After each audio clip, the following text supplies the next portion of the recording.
Hola, buenas tardes a todos. Bienvenidos a la segunda instancia del curso de educación permanente. Hoy es el tema IMRT, nuevamente a cargo del físico médico Ezequiel Garger. Vamos a continuar sincerando el mismo curso y bueno, suerte a todos y adelante. Sin más, continuamos. Bueno, buenas tardes a todos. Muchas gracias por venir, tanto a los que están acá presentes como a los que nos acompañan de manera virtual. Les voy a pedir a todos, en favor a los que están de manera virtual, que pongan su nombre y apellido, así después lo tenemos en cuenta para la asistencia. Y al final pueden encender sus cámaras y también encender sus micrófonos para interactuar. Bueno, el tema que nos trae hoy es radioterapia de intensidad modulada o IMRT. Recordar en nuestro equipo de ELEC que me ha ayudado a la organización y llevar a cabo estas charlas, como también agradecer a Federico y Karina que me están acompañando para la realización y organización de estas charlas de parte de la universidad. De manera virtual me acompañan mis compañeros Alvin García, Catife Coelho y Miguel Yáñez, todos físicos médicos, quienes también van a estar colaborando para responder respuestas y también ayudarme con la presentación. En esta charla vamos a hacer una introducción a lo que es IMRT, cómo se generan estos campos modulados, de qué se trata esto, cómo es el proceso de transición para un centro de 3D a IMRT, y las consideraciones que hay que tener en cuenta al transicionar, tanto de entrenamiento como de seguridad radiológica y blindaje. En cuanto a IMRT, ha sido se ha desarrollado a través de la evolución de la radioterapia, que empezó con lo que llamamos radioterapia 2D, que es una radioterapia en cual se utilizaban imágenes planares para tener una noción del blanco del que se iba a irradiar. Se protegían los órganos a riesgos a través de bloques que se colocaban luego de haber dibujado sobre una radiografía. Generalmente se utilizaban campos paralelos opuestos y el método de cálculo era muy simple y dependía mucho de los conocimientos y la práctica del radioterapeuta como del físico médico. Entonces, volviendo a lo que estábamos, como para volver a empezar, la radioterapia ha ido evolucionando y ha pasado por diferentes etapas. La primera etapa fue la etapa 2D, que se basaba en imágenes planares para la ubicación de los blancos, donde a través de radiografías el médico dibujaba la zona que quería irradiar y la zona que quería proteger, y se utilizaban bloques para proteger los órganos sanos. Esto utilizaba un método de cálculo simple y generalmente campos paralelos y opuestos. Con la revolución de las imágenes médicas, sobre todo las imágenes en 3D, la adquisición por parte de los hospitales de tomógrafos, se empezó a tener un conocimiento más exacto de cómo era la anatomía del paciente y se permitió hacer reconstrucciones en 3 dimensiones.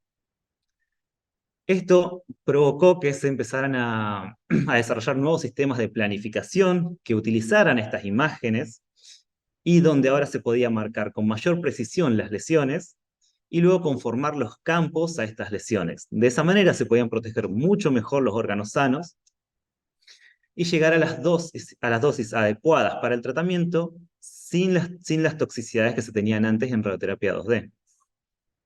A medida que fue avanzando la tecnología, se llegó a nuevos niveles de conformación a través de la radioterapia de intensidad modulada, donde se empiezan a utilizar múltiples incidencias y donde cada una de estas incidencias tiene a su vez múltiples segmentos para lograr campos de múltiples intensidades. Esta variación en la intensidad del campo es lo que permite esquivar correctamente los órganos sanos y conformar la dosis al blanco.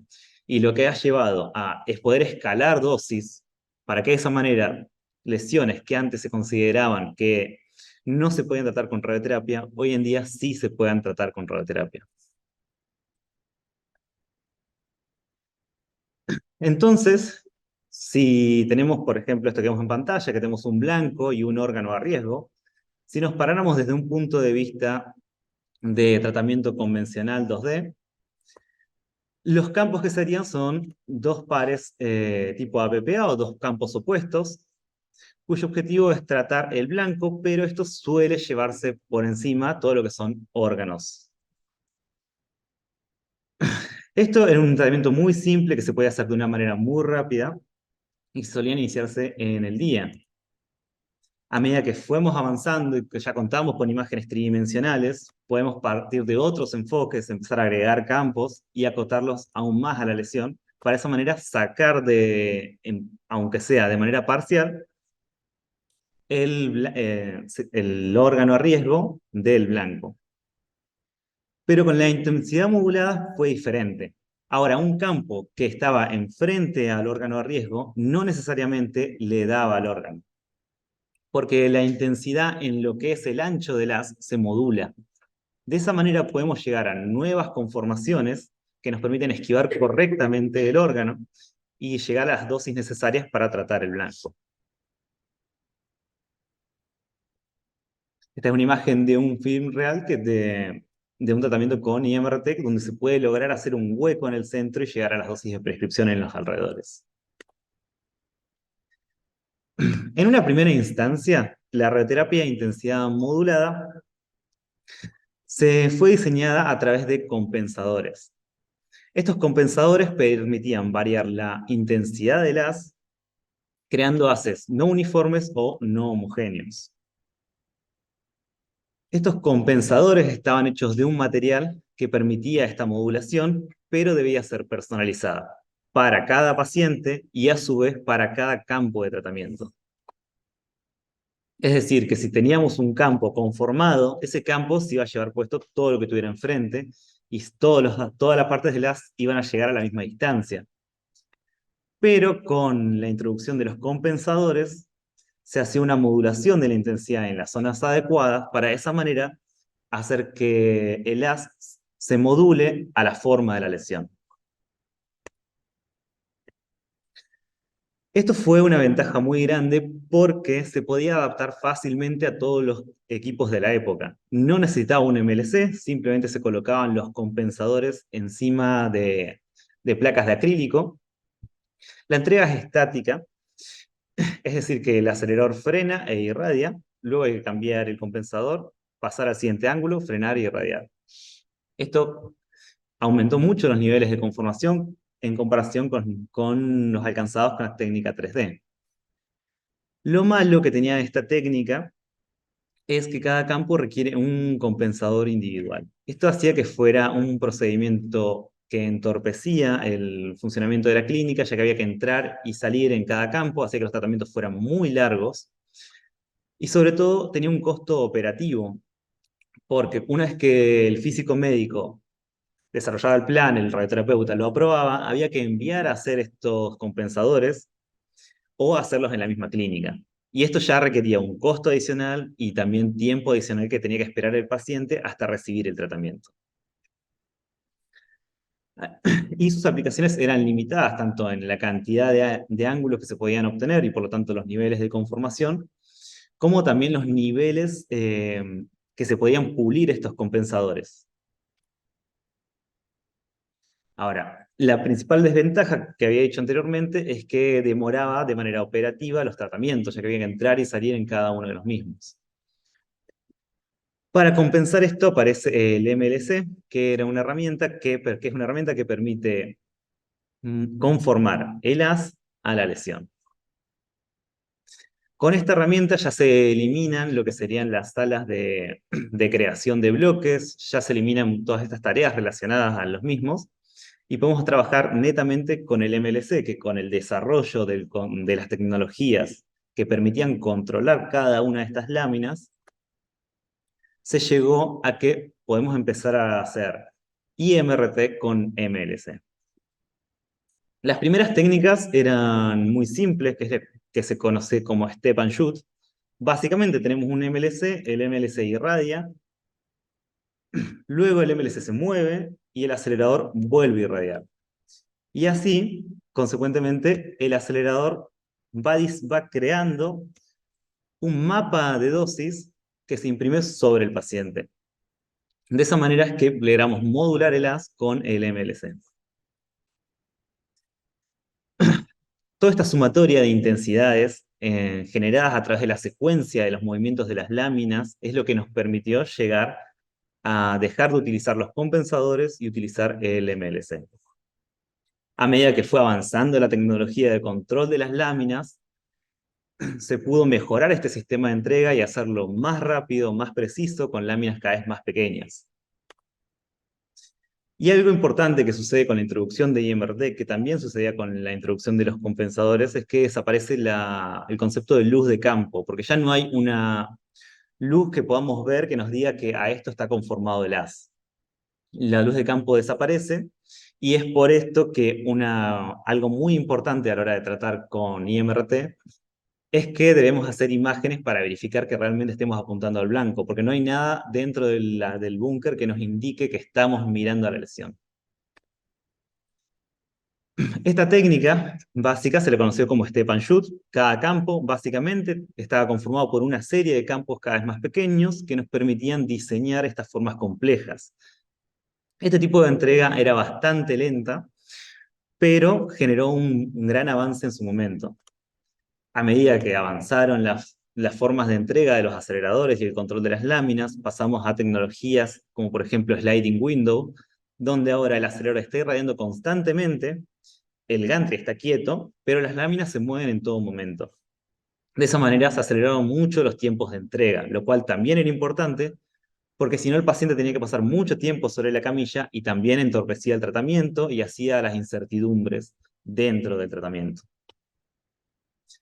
Posteriormente se siguieron desarrollando las tecnologías y hoy en día tenemos aceleradores que son capaces de mover el gantry mientras están irradiando y moviendo las láminas, con todo lo complejo que hace que todos estos sistemas apunten al mismo lugar, y también inclusive que se mueva la camilla mientras se mueve el gantry y se mueven las láminas.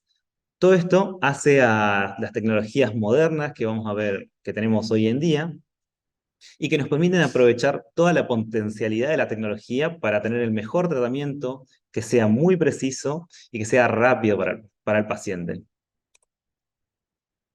Ahora, transicionar atravesando estas tecnologías nos da muchas ventajas. En general, hoy ya estamos hablando de que los aceleradores modernos hacen lo que sería un IMRT rotacional, ya sea de tipo BIMAT o de tipo helicoidal, que gana muchos factores en cuanto a conformación, dosis a los órganos y tiempo de tratamiento, comparado con su predecesor, el Step and Shoot. Estos niveles de conformación hacen que cada vez estemos más justos a lo que sería el CTB. Y el margen entre CTB y PTB sea cada vez más pequeño. Y esto nos hace pensar que también se vuelve más fácil la posibilidad de errarle al blanco.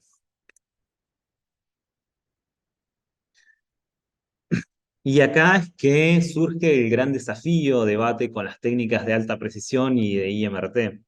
Hoy en día con los planificadores y aceleradores es muy fácil diseñar planes altamente conformados, pero en sí el gran desafío es que mientras más conformamos esa dosis, más reducimos los márgenes. Hablamos de pasar de márgenes de 1 centímetro a márgenes de 1 milímetro, para evitar obviamente la dosis en los órganos sanos. Esto nos hace pensar que debemos tener un sistema de principio a fin que sea capaz de asegurar que le estamos dando la dosis al blanco, porque de lo contrario vamos a estar generando el efecto totalmente contrario. Toda la dosis depositada donde no queremos, y por lo tanto la pérdida del control tumoral. Si a mayor conformación es más fácil errarle al blanco, tenemos que tener en cuenta que esto es potencialmente un problema significativo en estas técnicas de alta conformación. Técnicas que hoy en día son cada vez más agresivas, de fraccionamientos muy cortos, como puede ser, por ejemplo, un fast forward, que se trata una mama en únicamente una semana, hacen que este error sea cada vez potencialmente más grave. De ahí que cobran mucha importancia a partir de que surge la IMRT el tema de los procedimientos, la selección correcta de los sistemas de inmovilización, los márgenes, las verificaciones cotidianas con imágenes, entre otras cosas que hacen a la calidad y seguridad de nuestros sistemas. Con IMRT la idea fue básica en cuanto a lo que fue el cambio de paradigma. En una primera instancia, lo que son estas curvas que estamos acostumbrados a ver de TCP, NTCP, que es básicamente el porcentaje de control tumoral que se puede producir a una determinada dosis versus la toxicidad que estamos generando. Porque tenemos que tener en cuenta que la relación riesgo-beneficio que va a tener el paciente. Quizá controlamos el tumor a riesgo de darle una toxicidad muy grave que sea contraproducente. En técnicas 3D y 2D, esto estaba limitado en un punto a la cantidad de dosis que se podía entregar a ciertos tumores. A medida que se fue logrando esta elevada conformación de dosis, es que lo primero que se produjo, antes de hablar de hipofraccionamiento, fue de mantener un hipofraccionamiento de 2 gray día, por ejemplo, pero hablar de escalamiento. Por ejemplo, la próstata se pasó de 60 gray a 70 gray a 78 gray. Esto se logró porque los órganos no estaban recibiendo más dosis, pero sí podíamos depositar cada vez más dosis en las lesiones. De esa manera, tumores radioresistentes pasaron a ser posibles de ser tratados con radioterapia. Básicamente lo que sucedió es que la técnica se conformó y las curvas se corrieron. De esa manera estamos en un punto más elevado de control tumoral con estas técnicas de radioterapia avanzada. Tenemos que tener algunas consideraciones generales que están bien detalladas en documentos del IAEA que hablan de la transición de 3D a IMRT, sobre todo cuando son equipos que ya venían trabajando con estas técnicas, que hablan de la readecuación de los espacios. Todo lo que eran bloques y compensadores ocupaban mucho espacio y ese espacio se puede reutilizar para otras cosas relacionadas a IMRT, hacer un reentrenamiento de los staff en técnicas modernas y sobre todo nuevos protocolos de tratamiento. Saber que hay un cambio en los tiempos de trabajo, es decir, los tiempos que antes se utilizaban haciendo los bloques o haciendo los compensadores, hoy se van a pasar a hacer control de calidad. Una cosa cambia por la otra. Y debemos estar al tanto de cómo va a afectar la introducción de estas técnicas a nuestro staff. Y sobre todo adaptar los protocolos de control de calidad a las técnicas que estemos utilizando. En cuanto al entrenamiento, se puede dividir en los tres principales actores, ¿no?, que aparecen en el servicio de radioterapia, sea el radioterapeuta, el físico médico y el tecnólogo. En cuanto al radioterapeuta, ya que empezamos a utilizar las imágenes tridimensionales, saber que es de gran utilidad tener conocimientos en cómo visualizar y utilizar imágenes multimodales, es decir, tomografía, resonancia, imágenes funcionales, como puede ser el PET-CT, y tener un conocimiento básico de cómo funcionan los algoritmos de cálculo del planificador. Esto es importante porque el radioterapeuta, que puede ser el jefe del servicio, tiene que tener un conocimiento de cómo funciona todo el servicio, para de esa manera poder implementar los protocolos de seguridad. Luego, obviamente, en cuanto a algoritmo y planificador, está muy apoyado sobre el físico médico, pero hay que tener, todos debemos tener nociones generales de cómo funciona cada una de las etapas.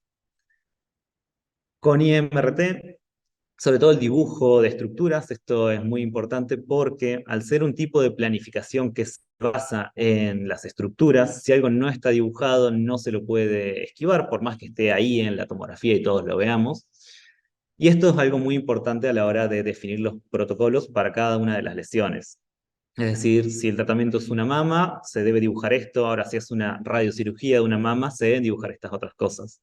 Y eso es bueno que esté procedimentado porque si no hace un vaivén entre la planificación y el dibujo que hace que se pierda tiempo. Los márgenes deben estar claramente especificados para cada una de las técnicas, los objetivos que se deben lograr en la planificación, qué sería lo mejor, pero también qué sería lo aceptable, y qué objetivos serían totalmente rechazados y llevarían a reevaluar si este paciente es el adecuado para esta técnica de tratamiento. Estar al tanto acerca de sistemas de movilización nuevos y lo que hacen a conceptos básicos de control de calidad y verificación por imágenes. En cuanto al físico médico, debe conocer en profundidad cómo funciona el sistema de planificación, y esto es no solo cómo utilizarlo para planificar, sino cuáles son las limitaciones del mismo. No todos los algoritmos de cálculo tienen la misma precisión, por ejemplo, a la hora de calcular dosis en aire. o corregir artefactos metálicos. Entonces se debe tener esto en cuenta y es uno como físico médico que tiene esta responsabilidad.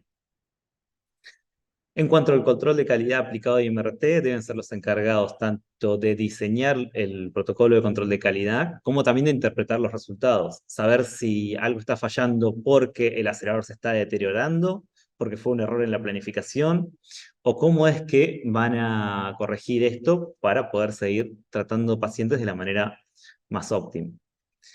También tener conceptos de dosimetría en campos pequeños, porque ahora se empiezan a utilizar campos cada vez más reducidos y hay variables que se deben tener en cuenta. Los objetivos de dosis y también índices que empiezan a aparecer con los nuevos sistemas de planificación. Y sobre todo el control de calidad de los sistemas de verificación por imágenes. Porque ahora cuando se empiezan a introducir sistemas de imágenes que no son basados en el mismo haz de radiación, como pueden ser un sistema de kilovoltaje anexo, si el paciente está centrado en el sistema de kilovoltaje, que es otro haz, no necesariamente tiene por qué estar centrado en el sistema de megavoltaje. Y esto es algo que se debe controlar semanalmente y diariamente, dependiendo de la utilización que le den, para que estemos seguros de que siempre estamos apuntando al blanco.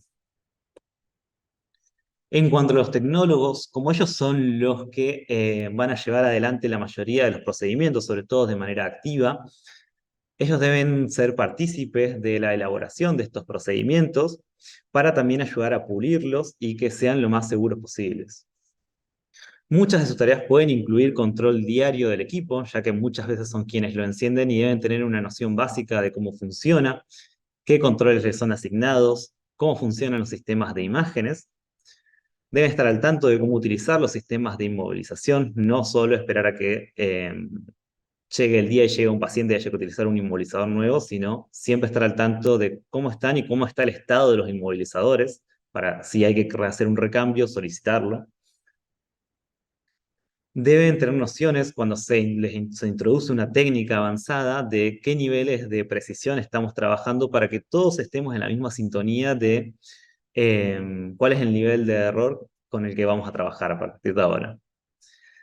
También se introducen sistemas de registro, de verificación, de manipulación de datos. Muchas clínicas hoy en día tienden a lo que es paperless, por lo tanto se eliminan planillas, mucha información va a ser volcada de manera totalmente digital y por lo tanto también debemos capacitar a los tecnólogos para que sepan dónde colocar la información, sepan dónde ir a buscar la información cuando quieren verificar algo en cuanto a un paciente y dónde dar los avisos y alertas. Deben saber, sobre todo, cómo responder ante eventos no planificados, sea cual sea, deben saber cuándo y cómo reiniciar el equipo, a quién deben llamar, cuándo pueden retomar el tratamiento, y cualquier tipo de evento no planificado debe haber un procedimiento que aclare qué hay que hacer. Algunas consideraciones generales que entrega la IAEA en cuanto a procedimientos que se pueden llevar adelante es, por ejemplo, frenar un procedimiento en caso de que alguien no esté seguro de lo que está sucediendo en ese momento con ese paciente. La persona que puede hacerlo es todos los que estamos ahí enfrente pueden hacer eso. Todos somos responsables de verificarlo en ese momento y todos debemos revisar que eso tenga sentido. En cuanto a verificar la información del paciente, sitio de tratamiento y prescripción, esto es algo que se realiza en todas las etapas, desde la primera vez que el paciente llega y el radioterapeuta lo recibe en la primera consulta. Cuando el físico médico está planificando, también debe revisar que este paciente se corresponde con este sitio de planificación y esta prescripción. Como antes de tratar a un paciente, los técnicos revisan que este paciente que acaba de ingresar al búnker es quien dice ser y es quien tengo cargado en la pantalla y es el sitio que voy a tratar. Esta es información que debemos tener siempre muy presentes porque en el auge de tratar cada vez más pacientes y cada vez más rápido, se vuelve bastante desgastante, pero no debemos perder el foco en el paciente. La verificación de dosis de planificación, esto es algo que hace el físico médico a la hora que planifica el tratamiento, y el responsable de verificarla es el radioterapeuta a la hora del momento que aprueba que ese tratamiento es correcto para su paciente. Y luego es muy recomendable tener un segundo físico médico o persona que pueda revisar esto para chequear el trabajo del físico médico anterior de manera de chequeo redundante. Los corrimientos, porque muchas veces el paciente se trata de una manera y luego hay que hacer algún tipo de movimiento en el acelerador. Esto también está definido en la etapa de planificación y es chequeado por un segundo físico, pero en el momento, en el búnker, es importante que los tecnólogos también revisen que estos corrimientos tengan sentido y que si el paciente se va a tratar, por ejemplo, una mama izquierda, los corrimientos no lleven a la mama derecha. También se deben preparar las imágenes, y esto es importante, sobre todo cuando se hacen procedimientos que requieren imágenes diarias, siempre antes de que el paciente llegue, verificar que las imágenes estén en el equipo, que el físico médico las haya enviado, que alguien haya revisado que estas imágenes están bien, y que esté todo ok para poder hacer las imágenes antes de pasar al paciente. Verificar que el tratamiento cuente con un control de calidad previo. Esto es algo particular, muy particular de IMRT. A todos los tratamientos de IMRT se les debe hacer una irradiación de prueba que verifique que lo que se planificó sea tal cual lo que puede irradiar el equipo. Esto es algo que hace y verifica un físico médico, pero es importante que los tecnólogos, que son los últimos que se encuentran antes de irradiar al paciente, verifiquen que este documento esté, y eso está muy relacionado al anterior, que es que todos debemos saber dónde está siempre la información del paciente. Y bueno, también realizar una revisión de información de tratamiento. Esto está relacionado a chequear que el sitio de tratamiento, las unidades monitoras, y todo esté bien previo a tratar. Tiempos de campo, también verificar lo que realmente se irradió corresponda con lo que había que irradiar, porque a veces puede suceder algo y al equipo le faltan irradiar 10 unidades monitoras. Y bueno, esto es importante notificarlo y anotarlo. Entre esto hay muchas recomendaciones que recomienda IAEA y Astro, y pues obviamente se pueden leer y son importantes como para tener en cuenta, ya que te da un paneo de situaciones clínicas que se pueden dar que uno quizá a la hora de montar su centro no estuvo considerando. Y en relación a lo anterior, les voy a hacer un pequeño resumen de lo que fue un incidente muy grande con IMRT que se dio en New York, donde en el 2005 un paciente llega a un centro de tratamiento. El paciente se iba a tratar un cáncer de cabeza y cuello con la técnica de IMRT.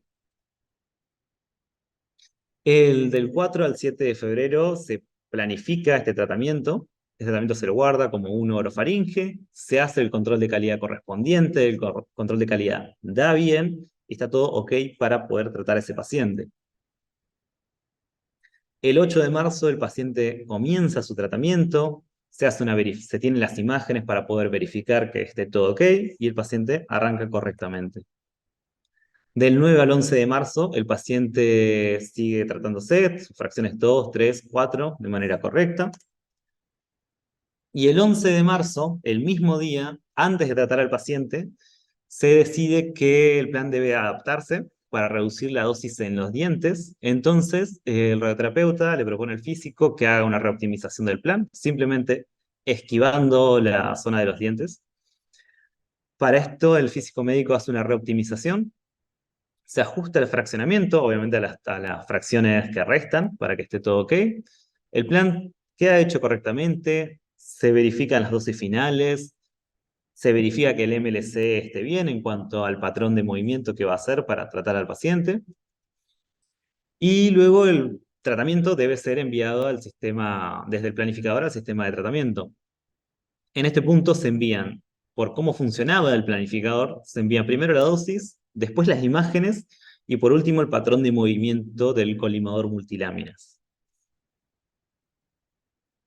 Cuando estaba sucediendo esto, la persona que estaba enviando el plan nota que se envía la primera parte, está todo ok, y al momento que se tenían que enviar las imágenes, aparece un error, y el error le decía que tiene que, si desea, guardar y continuar.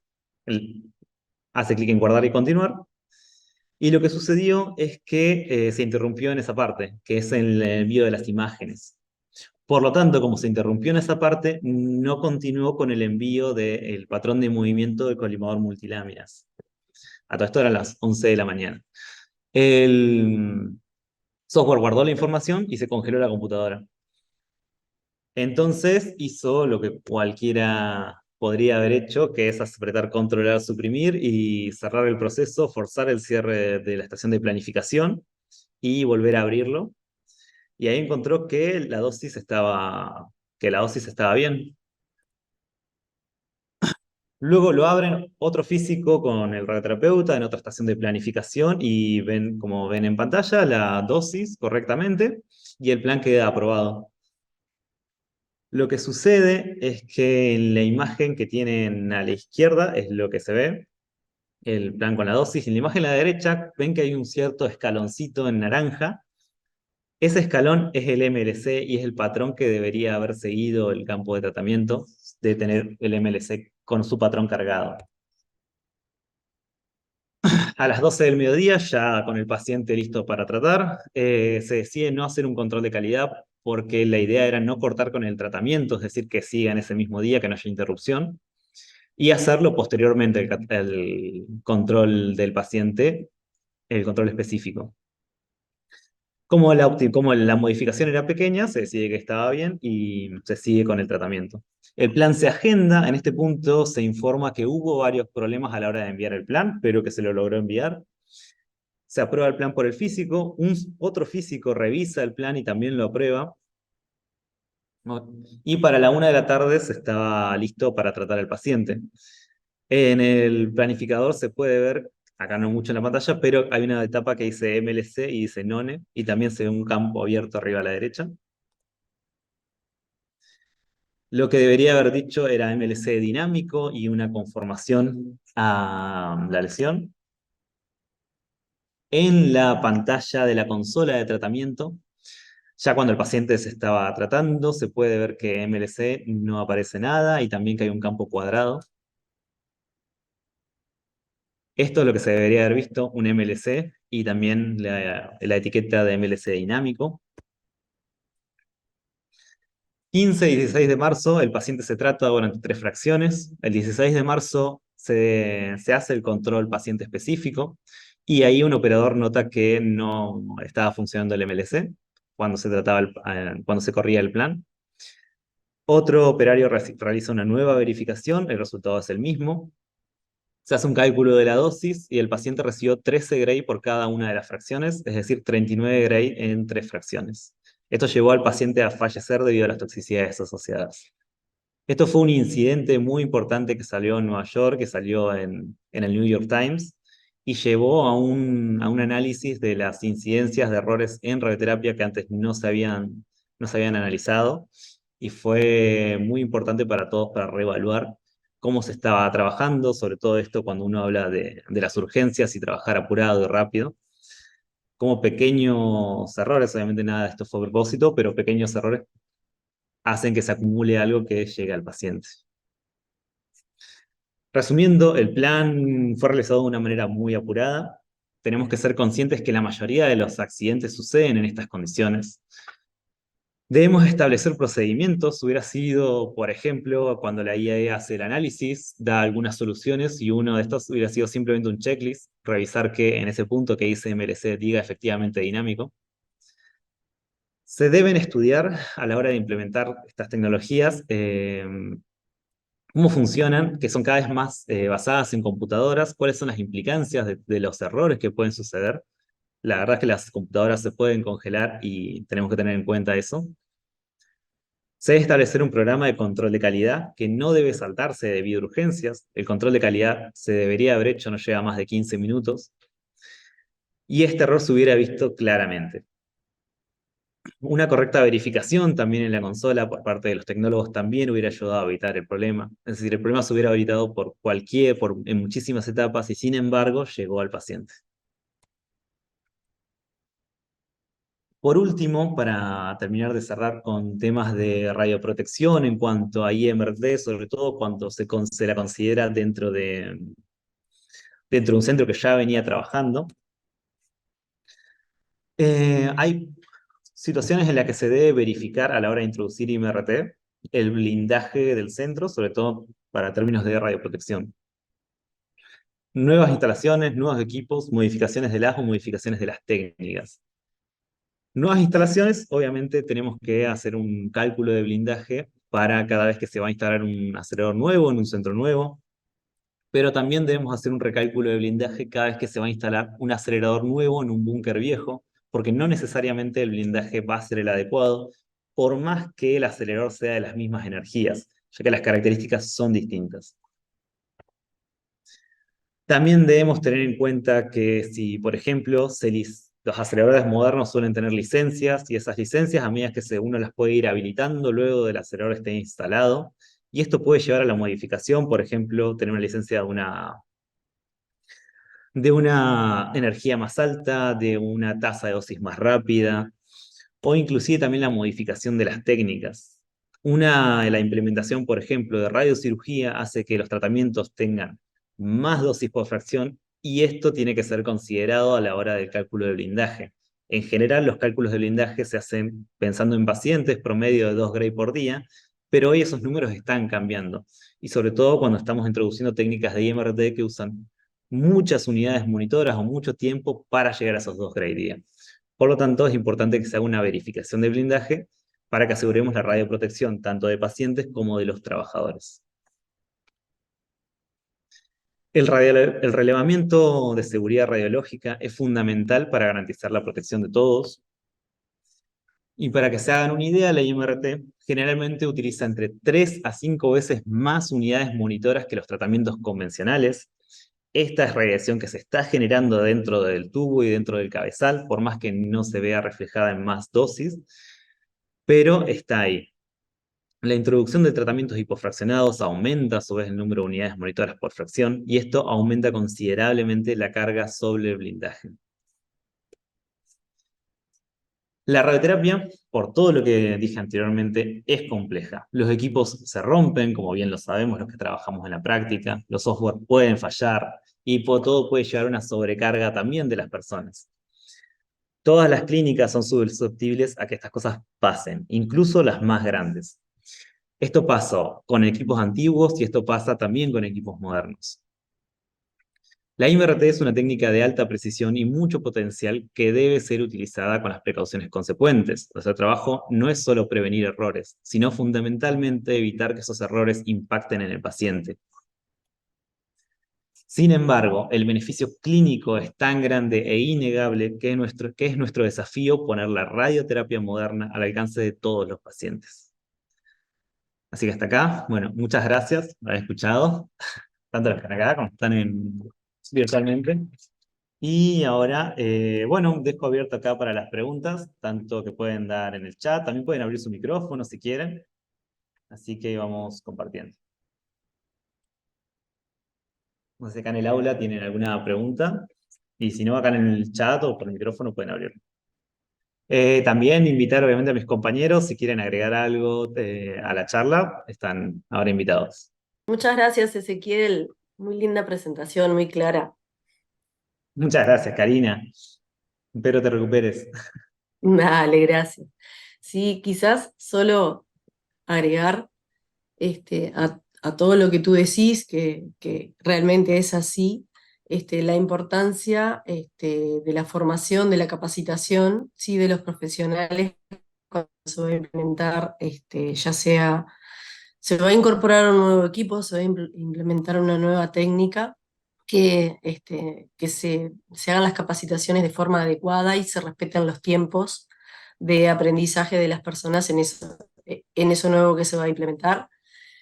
Tú hablabas muchas veces de las urgencias en los pacientes, a veces también están las urgencias por comenzar con lo nuevo, por empezar a implementar algo nuevo, y hace que todos quizás nos apuremos y no respetemos a veces los tiempos que nos llevan a aprender las cosas, y que en esto es muy importante.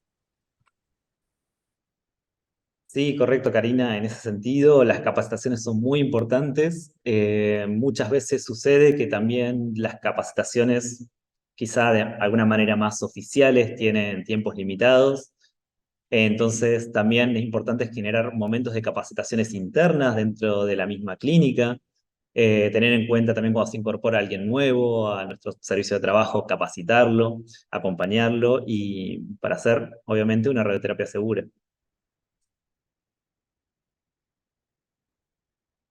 Hola, yo soy Miguel. Yo quiero hacer un comentario añadiendo un poquito de información a lo que ya Ezequiel comentó acerca de las unidades monitor y el tiempo de tratamiento con estas técnicas avanzadas de IMRT y BIMAT. Como vimos, estas técnicas necesitan o tienen una cantidad de unidades monitor mucho más alta que 3D conformada, por lo tanto el tiempo también se incrementa. Y eso también tiene como consecuencia el aumento probabilísticamente de neutrones térmicos si se utiliza energías altas para dar el tratamiento. Es por ello que para planificar este tipo de tratamientos, la recomendación es utilizar energías de 6 MV aproximadamente para evitar justamente la producción de estos neutrones que pueden influenciar en la contaminación dosimétrica del paciente. Entonces, cuando estamos hablando de técnicas avanzadas y a la hora de, cuando nosotros estamos en un servicio de radioterapia, planificarnos, instalar una nueva máquina, muchas veces nos vamos a conseguir con que tener más energía significa tener una mejor máquina y no necesariamente sea así. Habría que tener en cuenta cuáles son las técnicas que vamos a tener en nuestro servicio y nada más tener en cuenta esos aspectos para las técnicas que vamos a hacer. Muchas gracias, Miguel.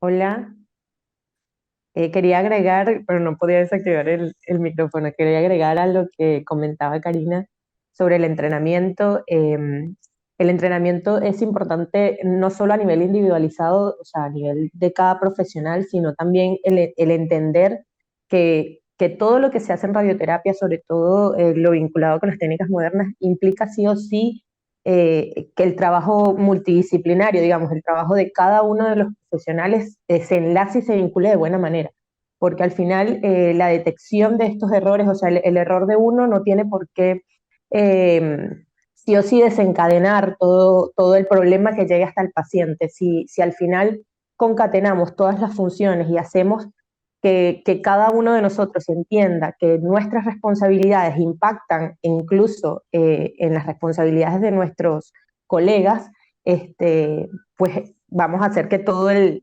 sistema fluya y funcione de manera armónica, ¿no?